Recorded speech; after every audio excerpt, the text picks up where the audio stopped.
Okay. Hello, ladies and gentlemen. My name is Jimmy Locksmith, and I am medicated for your protection. All right. Now, some of you, you're about 18, 19, right? 21. I remember back when I was a young Jimmy, my folks always told me it's all about the company you keep, etc. You know, they yelled at me for the friends I had, and I always thought they were full of shit. But when I was 20, I learned that wasn't the case, because I spent the summer of my 20th year on this earth with my friends Jay, Dub, and Enzo. J, Dub, and Enzo and I were just inseparable, and it was awesome. But there was one time we were driving down the way, and Jay got pulled over. I was in the passenger seat, and it was just us. So cop came up, do you realize you were speeding, whatever. And then as soon as he's about to let us go, these two other cop cars come up. And they come out, they walk over, they say, "May we search your vehicle?" And Jay goes, "Yeah, sure," like an idiot. And so we're out and just kind of watching them rifle through everything, and one of the officers reaches under the front seat and pulls out a knife. And we both go internally, "Oh shit." But we knew exactly what it was. See, this knife was purchased off of our friend Enzo by our friend Dub. They're both collectors.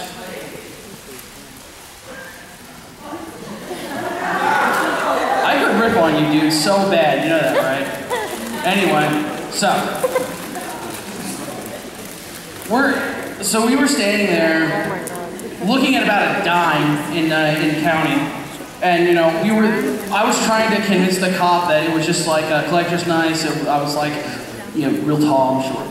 "Officer, I just want you to know that we did not know that the knife belonged to our friend Dub." And so right when we thought it was at its worst, another cop car pulls up. And we're just like, "Oh God, how can this get any worse?" Out steps Officer Hank, our high school resource officer, with whom we were all very familiar.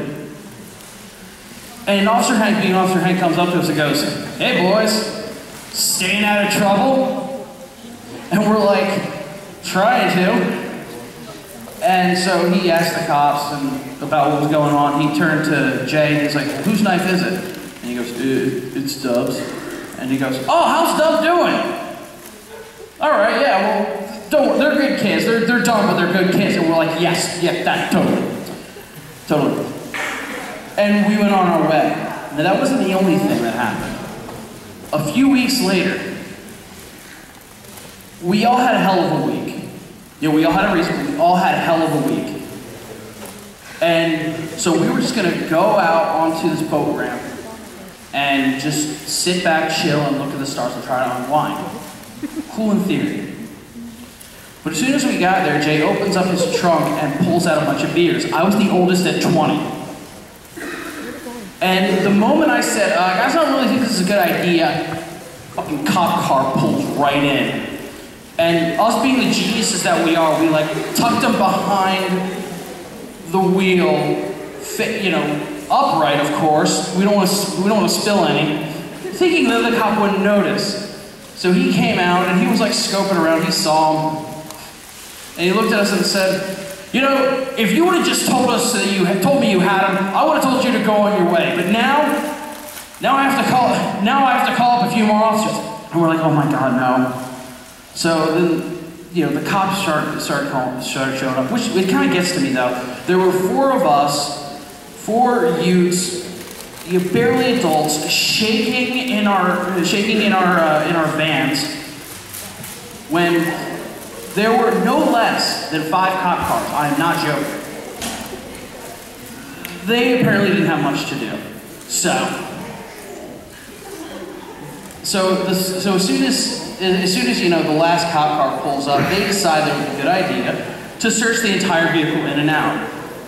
They all sat us down, and as they were going through, they pulled out Dub's overnight bag. Dub, at one point, always had an overnight bag.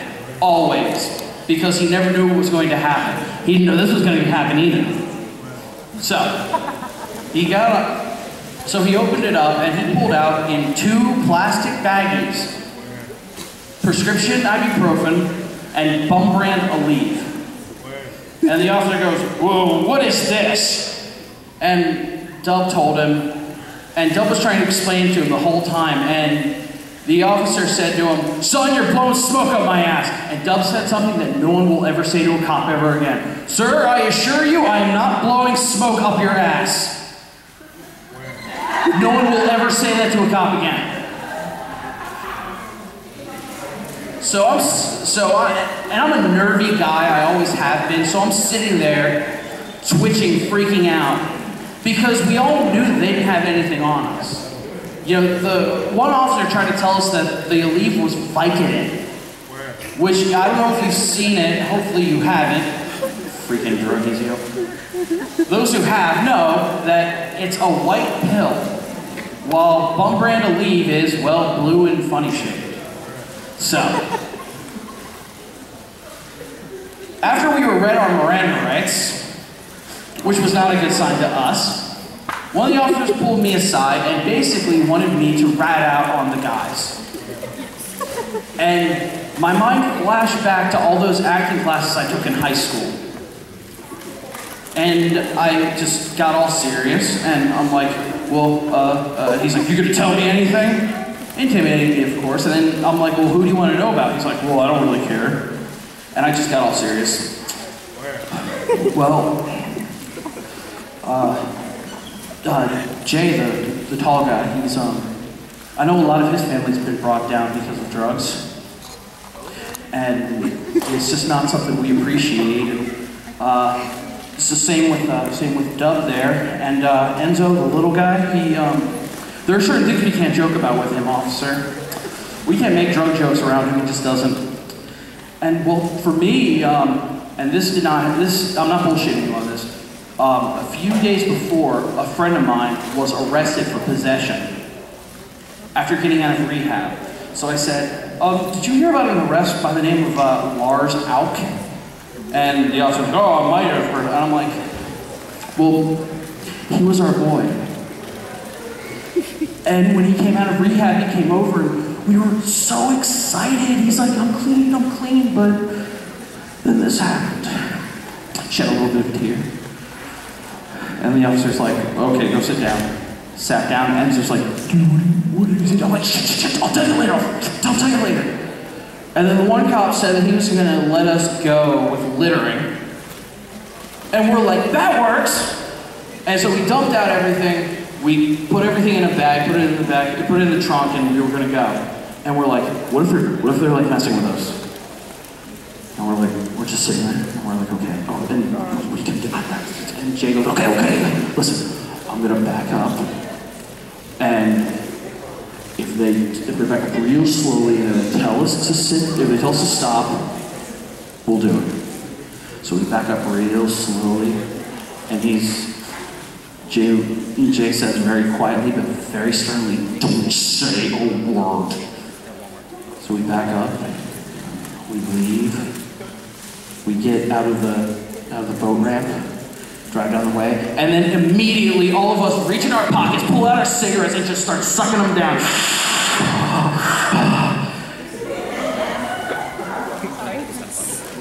And even though I may or may not have looked at doing time because of those guys, that was one of the best summers ever because of those 3 just complete crazy idiots. Thank you.